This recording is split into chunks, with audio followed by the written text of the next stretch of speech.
Right, ladies and gentlemen, fellow patriots and aspiring leaders, imagine this: a single voice in a sea of apathy, rising up to reclaim our communities, our heritage and our future. That's the fire that ignited my journey, and today I'm here to fan those flames in you. Welcome to my reflections on service as a councillor. A raw, unfiltered look at how one dedicated nationalist can spark real change. Buckle up, this isn't just a story, it's your blueprint for victory. That was a picture of younger me, by the way, actually. So this is going back over some old reflections. So let's set the stage. Back in 2008, I was elected as a BNP councillor for Heanor West on Amber Valley Borough Council, serving until 2012. Representing about 5,000 hard-working residents in a Derbyshire working-class ward, I dove headfirst into grassroots nationalism. Speaking of pride in our symbols, take a look at that flag in the visuals.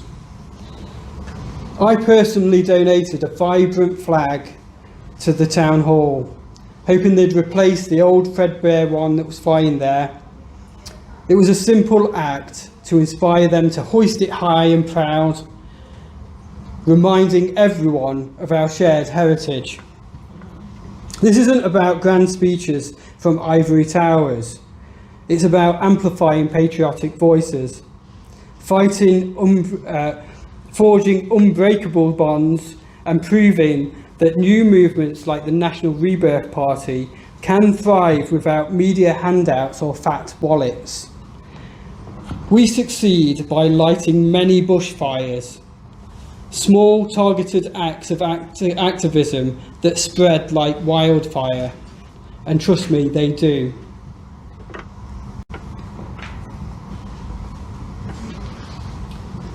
My path wasn't paved with gold, it was built on sweat and conviction.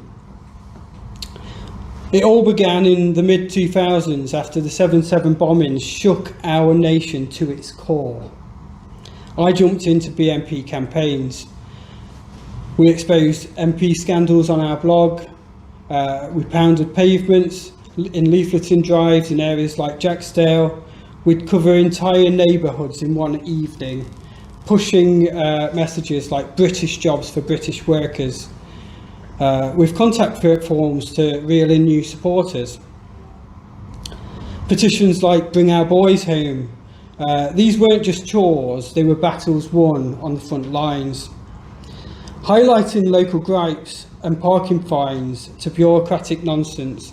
That's how I built trust and clinched that council seat in 2008. Now glance at the background photo. That was us standing tall in front of the truth truck. You can't see the whole of it there. But emblazoned is the image of a white man brutally beaten. Above is the stark caption: when is racist violence ignored by the establishment? And the answer on the truth truck: when the victim looks like this.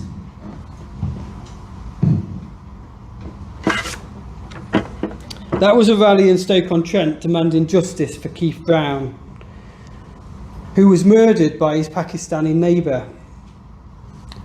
Yet the system slapped on a manslaughter charge instead of murder. It fueled our fire to expose these injustices. If we could do it then, so can you, starting today.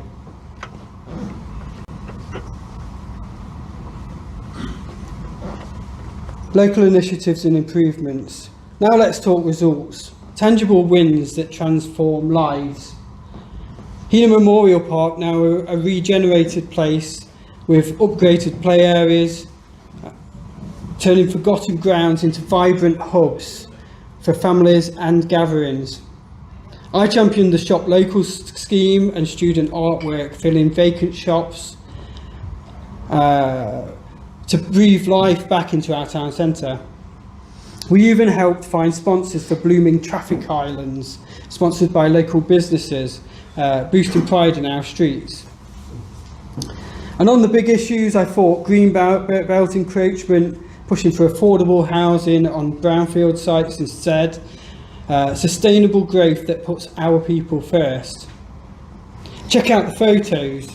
One shows our team cleaning up Wilmot Street, rolling up our sleeves to make our area shine. And another captures the Heanor Master Plan consultation, which we led, gathering public input to shape our town's future. But remember, activism doesn't wait for elections. Start now with clean-ups, St George's Day events, attending council meetings, setting up helplines. Keep it creative, non-overt. Build these roots deep.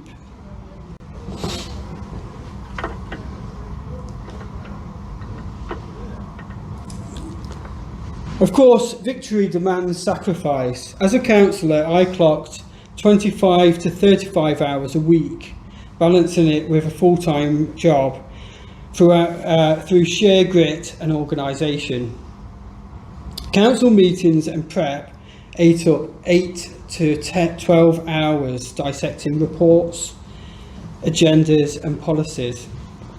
Engaging constituents, another 6 to 10 hours.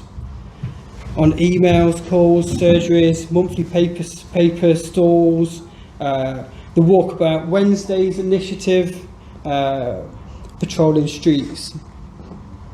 Community initiatives like petitions and community events such as our sponsored walk in aid of the Cromford Canal, or when we went out supporting the Merthian March, things like this.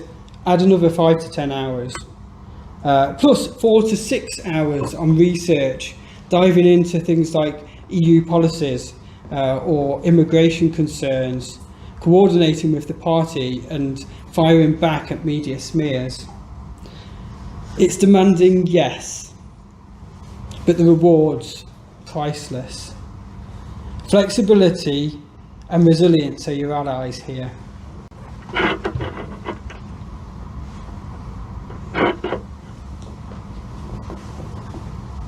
So how do you follow in these footsteps? Let's break it down step by step. First, lay the groundwork locally. 1 to 2 years of solid effort. If you haven't already, join the National Rebirth Party today. Dive into activism, leafleting, petitions, crashing Labour or Tory party forums, or even reform. I really enjoyed things like this. I remember a Labour meeting in Broxtowe, that's in Nottinghamshire, which was ran by the then MP Nick Palmer. They were horrified to find out that they were engaging with the BNP. And we were asked to identify ourselves. So we all stood up one by one. I'm a member of the BNP. And this is, of course, brain scramble time for them, because they're expecting a bunch of knuckle-dragging monsters. But then they're met with us. And in a lot of ways, it felt like payback as well, for all the meetings that we had organised and then arrived at to be met by a blockade of Reds. So prepare tough questions to give from the public gallery. Bring your NRP crew. Cameras rolling and capture these moments. Host meetings with guest speakers on jobs, housing, military support. Create your own bushfire. Start your own branch. Pass the bucket around for funds. Every penny counts. Elections cost money. 5 to 10 hours a week to build trust. Hone your message and plan days, and of course plan days of action all year round.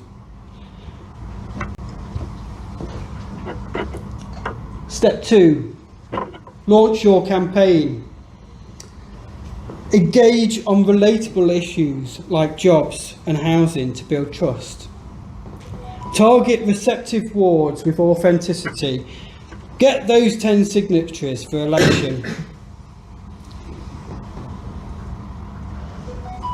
You'll also need to monitor your election spending compliantly. If anyone needs help with that, let me know, I've got experience with it. Be resilient, network, adapt, commit to service.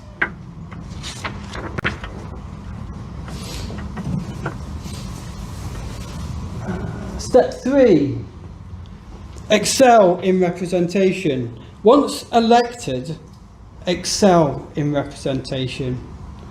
Prioritise residents, scrutinise budgets, advocate nationalist goals subtly, build cross-party alliances for wins, keep your friends close but your enemies even closer.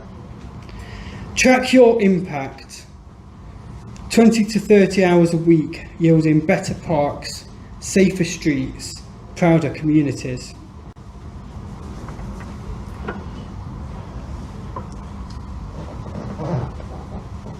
But it's no mistake, challenges will come roaring.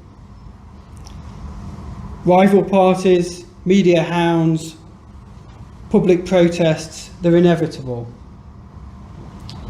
See them as fuel, the flak intensifies when you're over the target. Take that photo there, it shows me cleaning up the chaos left by far left extremists. Antifa protesters after the local Red, White and Blue festival that was run by the British National Party in Derbyshire at that time.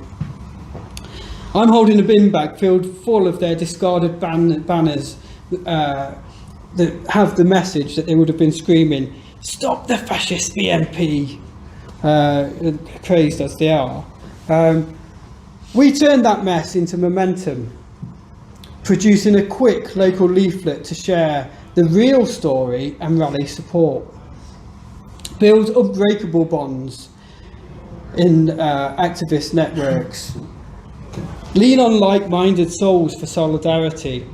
Embrace criticism, adapt through unity, and turn adversity into triumph. We've got this.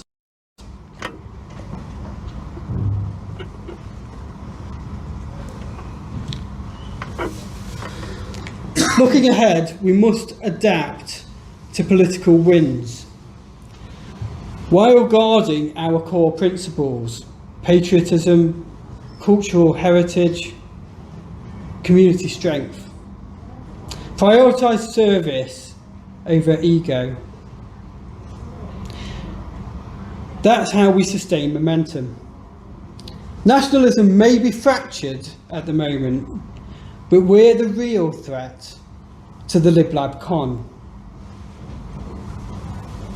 and even reform.